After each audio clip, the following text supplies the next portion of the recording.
예산 질의를 좀 하도록 하겠습니다. 일단 특활비 얘기가 어제 오늘 역시 제일 많이 나와서요. 몇 가지 그냥 사실관계 확인만 하겠습니다. 그 공수처장님, 그 특활비 관련돼서 뭐 여러 가지 이제 고발건들이 있었던 것 같은데 혹시 특활비 고발건에 대한 수사 이루어지고 있습니까?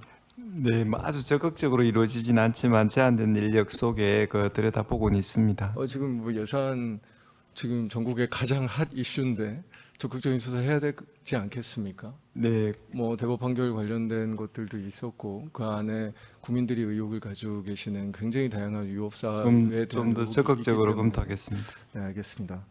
그리고 법무장관님, 제가 우리 국회 입법조사처나 여러 뭐 저희 의원실이나 뭐 관련된 조사할 수 있는 많은 인력들을 동원해서 조사를 해보려고 했는데 외국에 같은 경우에는 우리나라와 거의 동일한 수준의 특활비의 존재가 거의 확인되지 않더라고요. 혹시 법무부에서는 다른 우리나라 말고 다른 나라의 특활비와 같은 형태, 예를 들면 뭐 수사하는 조직 내부 검찰이나 경찰 내부 조직이 밥 먹고 술 먹고 이런 종류의 용도로 쓸 수 있는 그런 종류의 특활비가 다른 나라에 존재하는지 혹시 확인해 보신 적 있으십니까? 제가 확인해 보지 못했습니다만 의원님이 지금 말씀하신 특활비가 밥 먹고 술 먹고 하는 돈이라고 아니 하는 부분에 동의하기 밥 먹고 술 먹고 말고 술 먹고 빼겠습니다. 그럼 밥 먹을 수 있는 저희가 국회 입법조사처에서 조금 조사 활동을 해보려고 당연히 국회는 이제 당연히 예산제도에 대한 조사를 철저하게 하니까요. 지금 법무부에 한번 문의를 여름에 해본 적이 있는 것 같습니다. 그때 법무부도 모른다라고 답변을 했던 것 같은데 그 이후로도 혹시 조사해 본 적이 없으십니까? 제가 다른 나라의 사례를 보고받지는 못했습니다. 그래서 저희가 진짜 열심히 뒤져봤거든요. 하나도 못 찾았습니다. 정말 열심히 뒤졌어요. 다른 나라는 기밀성 있는 수사를 하지 않습니까? 뭐 수사와 관련된 예산이나 그런 수사기관 그런데 국회 검증을 회피하는 예산을 왜 다른 나라 수사기관들은 단 한 군데도 갖고 있지 않습니까? 이름이 다르고 다른 방법으로 수사. 그러니까 그거라도 조사해 보셨습니까? 제가 조사해봤어요. 다시 몇 군데 그러니까 뭐 가까운 뭐 미국이나 영국이나 조사를 해봤는데 프랑스는 유사한 예산 시스템이 있었었는데 역시나 조금 문제가 돼서 2022년에 폐지했다고 저희 대법원이 그 프랑스 대사관을 통해서 프랑스 이 정부에 확인을 하나 했고요. 저희가 미국의 법무부 관련된 예산 지침이라든지 미국의 뭐 블랙버짓이라고 예전부터 좀 얘기들이 많았으니까 그런 부분들을 확인해 봤는데 실제로 운영비 성격으로 쓰는 거는 단 한 푼도 없습니다. 정보비만 있어요. 그러니까 물론 뭐 CIA만 정보비를 쓰는 건 아니고 FBI도 씁니다. 그리고 뭐 법무부에서 무슨 특별검사 뭐 이런 제도 같은 것들을 할 때 일부 정보비를 쓰는데 정보비는 내부에서 쓰는 게 아예 아닙니다. 그러니까 외부의 정보원, 외부에 있는 정보에 대한 취득비, 딱 그런 용도로만 쓰고 그것도 사실 우리가 막 무슨 영화 같은 거 보면 미국에 있는 무슨 정보원들 돈 주고 막 이런 거 막 할 것 같잖아요. 영수증 처리 다 하게 돼 있더라고요. 수령자한테 사인 받습니다. 물론 그 기록은 철저하게 비밀로 관리는 하죠. 저희들도 지금 내부에 만든 지침에는 저희들이 그러면 지금 내부에서는 원칙과 10원도 안 쓰고 정보비로만 쓰십니까? 제가 조금 말씀드리고 싶은 게 저희들이 집행 원칙과 방법, 증빙 자료, 집행 서류 관리, 자체 점검 등에 대한 자체 지침을 만들어서 갖고 있습니다. 근데 문제는 그러니까 제가 그냥 조금 전에 말씀을 드리고 싶은 거예요. 전부 다른 공개하라고 어느 하는 문제가 나라의 있습니다. 수사기관들도 밥 먹는 돈, 사무실 운영하는 돈을 국회에 보고하지 않거나 국민들께 보고하지 않거나 하지 않습니다. 진짜 기밀이라면 정보 취득비 기밀 맞죠? 그래서 저희가 국정원 특활비에 대해서는 이번에 얘기하지 않는 거고요.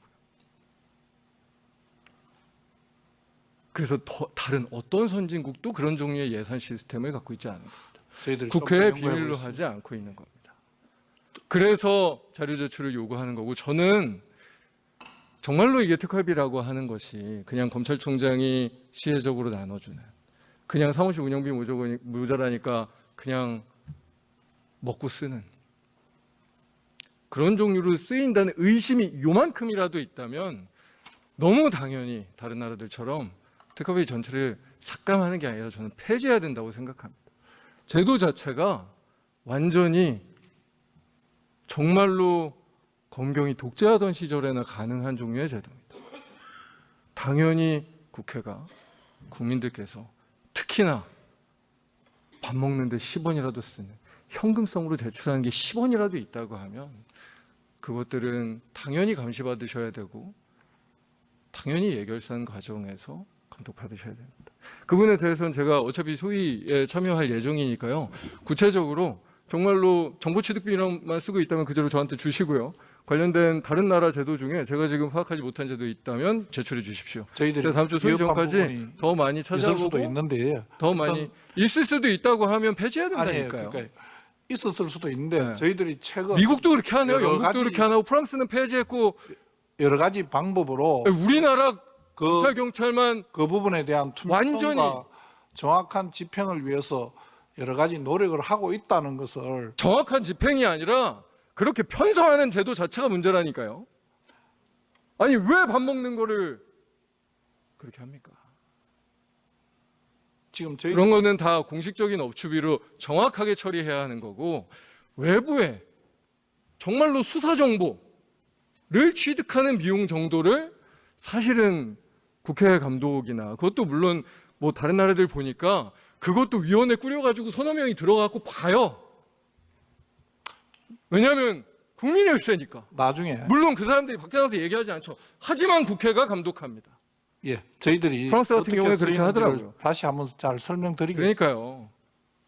왜 다른 나라에서 하지도 않는, 있지도 않는, 예전에 갖고 있다는 그 명목 하나로 그냥 김일성이라는 말도 안 되는 말로 포장해가지고 특활비 제도가 유지돼야 된다고 주장하는지 전 도저히 이해할 수가 없고 그 부분에 대해서는 정말로 하실 말씀이 있으면 그냥 말 한마디 하는 게 아니고 김일성이라는 말도 안 되는 얘기 하시는 게 아니라 정말로 제대로 된 자료로 제출해 주시길 바랍니다. 그리고 러시아 우크라이나 전쟁 얘기도 뭐 오늘 뭐 파병 관련돼서 얘기를 좀 하시더라고요. 그래서 저도 간단하게 좀 확인을 하고 싶은데 일단 의문이 있는 게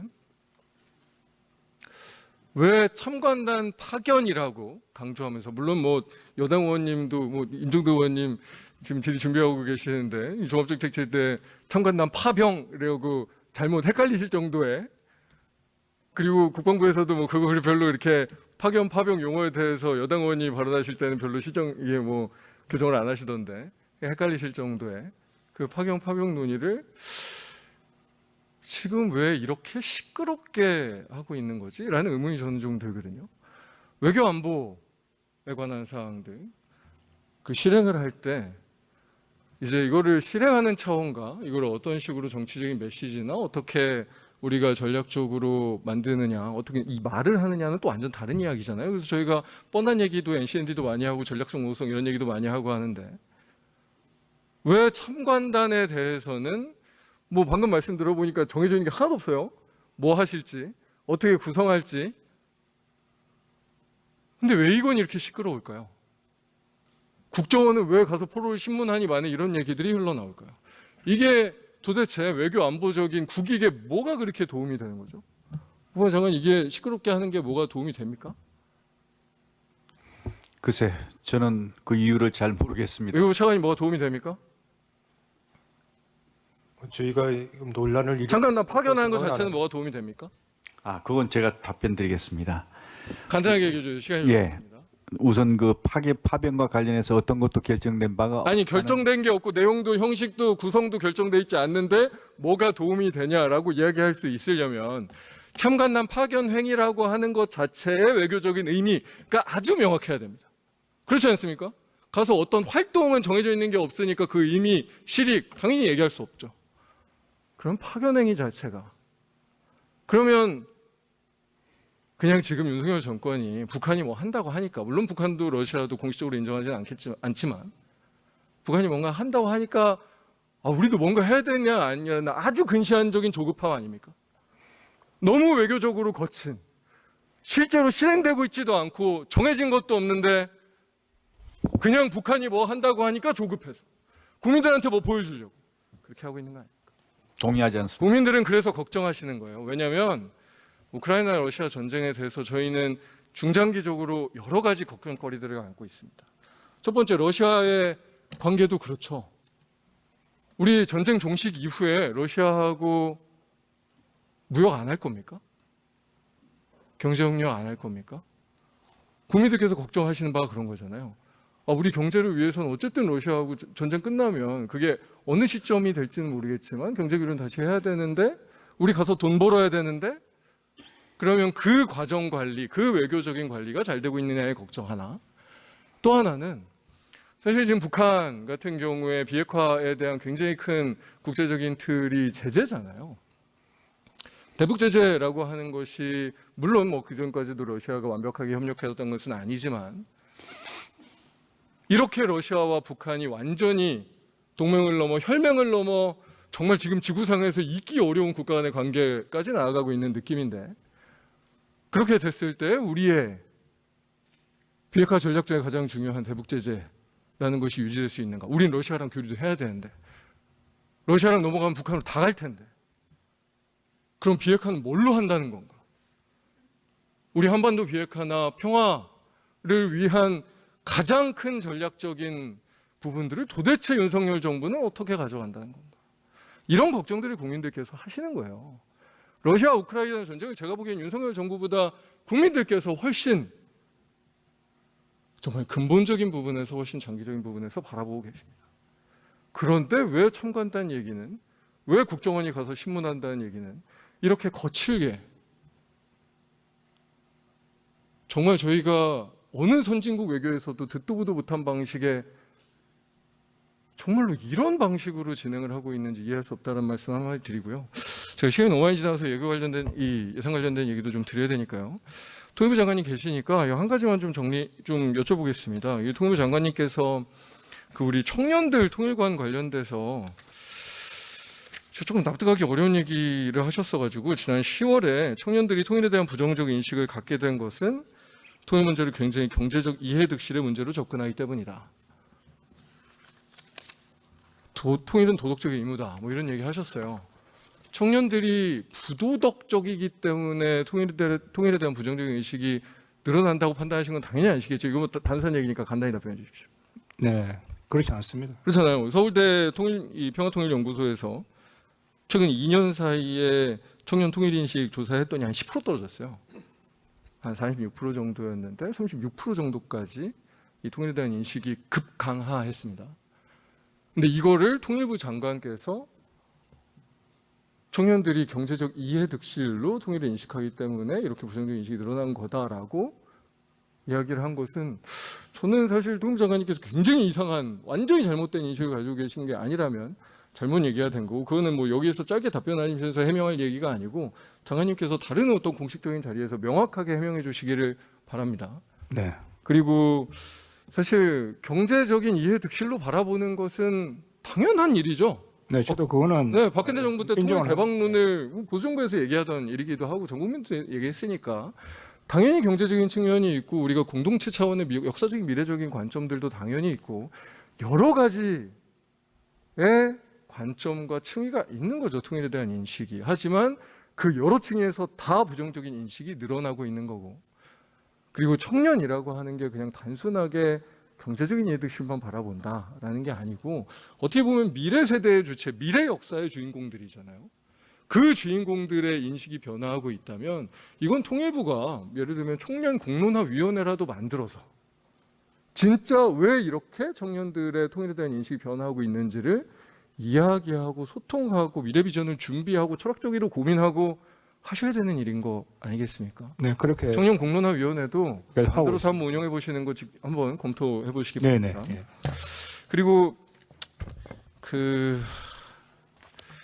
이거는 일단 기재부 차관님이나 교육부총리 아마 여기 계신 분들한테 말씀드려야 될 것 같은데 윤석열 대통령이 그리고 지금 정부에서도 이 약자에 대한 이야기들을 많이 하세요. 그러면 가장 약자 지금 우리 예산 과정에 담겨 있는 가장 약자 누구일까 아마 다양하게 또 있을 거예요. 근데 제가 관심을 두는 약자는 청소년들이었습니다. 그 청소년들 중에도 학교 밖 청소년들, 일하는 청소년들. 기재부 차관이 일하는 청소년들 관련된 예산 얼마 줄었는지 아십니까? 저희는 나름대로 뭐 일 경험 사업 포함해서 청년 관련된 예산을 조금 늘렸다고 생각을. 일하는 청소년. 청소년요? 청소년. 네. 청소년들이 일하고 학교 밖에 있고 정말 취약한 친구들이잖아요. 여가부 예산은 전액 삭감됐고요. 고용노동부 예산은 42% 삭감됐습니다.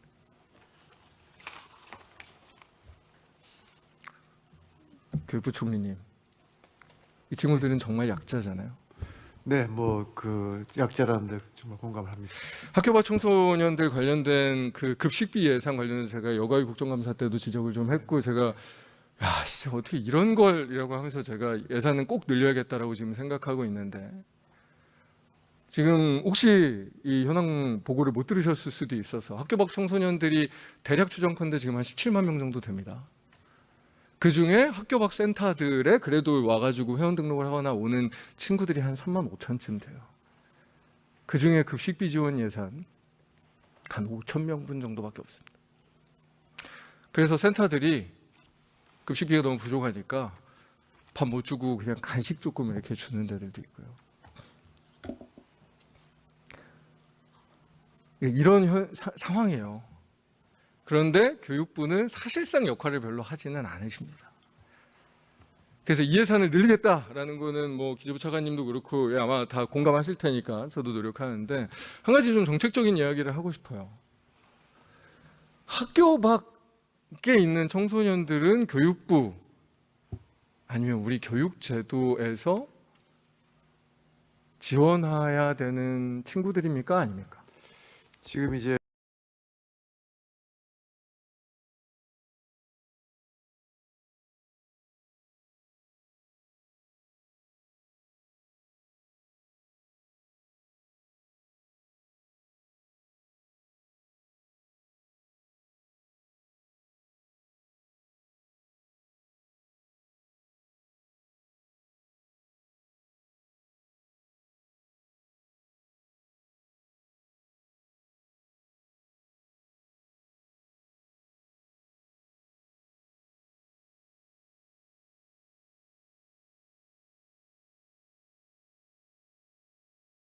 우리의, 하지만 지금은 사실은 그냥 지자체들의 시혜에 맡겨져 있습니다.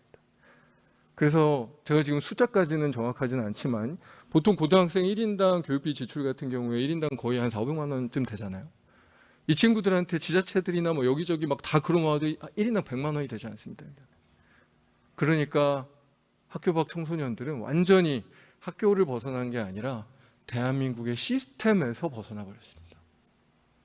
이 문제 반드시 그냥 구체적인 예산 사업으로도, 그리고 그것을 지원할 수 있는 정부 자체의 시스템으로도, 그리고 재정적인 부분에서도 분명하게 답을 찾아야 된다라는 말씀드리고, 저는 교육비 지출의 일부를 이 친구들한테 반드시 배정해야 된다고 생각합니다. 적극 검토 요청드리겠습니다. 예, 최근에 국회 그 조정원 의원 중심으로 또 이런 문제 제기하시는 의원님들도 계시고요. 이번 예, 센터들이 돈이 없다 대해서는- 보니까 네. 저희 대전 같은 경우에도 지자체들이 너무 감당이 안 돼서 저희 대전 5개구 중에 2군데밖에 없습니다. 뭐 굉장히 그러니까 중요한, 방치되는 거예요. 굉장히 중요한 그냥 지적이라고 생각합니다. 지자체에다 맡겨놓으면 이건 그냥 중앙정부에서 특히나 부총리님이 다 좀 정돈을 하셔야 된 얘기다라는 드리고, 제 부총리님이 말씀을 시작했으니까 아마 요 초등학교 교구 안전성 얘기 네네. 조금 드리겠습니다. 이게 한 2년 정도 됐습니다. 교실에 있는 칠판, 게시판 이런 종류에서 뭐 납 같은 경우에 막 한 400배, 500배 나오는 경우도 있었고, 게시판도 한 100배 나오는 경우가 있었고요. 중금속이랑 굉장히 유해 물질이 도배되어 있는 게 발견이 됐죠. 이거는 사실 지금 다 아시는 이야기입니다. 네네. 그래서 아니 교실에 우리 아이들이 있는 교실 공간에 있는 칠판이 거기에 분필로 이렇게 하는데 납에 막 기준치 몇백 배가 넘는 여기에 노출돼 있다고 깜짝 놀랐습니다. 다 깜짝 놀랐죠. 이거 해결해야 된다. 이거 해결이 잘 안 됩니다. 저희가 이 문제를 해결해 보려고 우리 교육부, 산자부, 환경부 뭐 이거를 도입하는 조달청 다 모아서 저희 의원실에서, 저도 막 국정감사에서 산자부 장관님한테도 얘기하고 계속 회의하고 있는데 무한 핑퐁을 거듭하고 있습니다. 아, 이 시절 너무 답답해요. 이게 핑퐁할 일인가 도대체. 부총님도 그렇게 생각하시죠? 네, 그 제가 보고 받았습니다. 그 의원실에서 환경부, 산업부, 교육부 그 협의회도 하시고 하는 거에 대해서 잘 들었고요. 저희가 일단 그 정말 칠판 등 그런 그 교구들이 얼마나 학생 건강에 좋지 않은지부터 좀 심도 있게 한번 들여다보고, 또 필요하다면 꼭 꼭 그 부처 간의 협의를 통해서 대안을 마련해 보도록 하겠습니다. 지금은 네. 산자부는 교육부에서 하니까 교육부 거다. 환경부는 자기네들은 시설인데 이거는 장비라서 자기네 제품이라서 자기네들 아니다. 교육부는 산자부에서 어쨌든 기준 안 만들어주면 자기네 못한다. 이 핑퐁을 1년 넘게 하고 있는 거예요. 오히려 이거는 교실에 대한 아이디어 관련되니까 교육부가 주도를 해보려. 어쨌든 제품 기능 인증하고 유해물질 부분 검증하고 하는 건 산자부니까 산자부가 이거 해보려. 환경부가 전체 교실 실내 공기질이나 이런 거 환경부에서 하니까 이런 거 우리가 하겠다. 조달청이 결국은 그걸 도입하고 하는 건 조달청이 하니까 우린 이거 하겠다. 이게 정상적인 정부 기능 아닙니까? 네, 사회부총리로서 예, 제가 1년째 지켜보고 있는데 교육부가 좀 주도해서 한번 이 문제를 고민해 보겠습니다. 서로 우리가 주도하겠다고 하셔야 정상인이 아니에요. 정말로.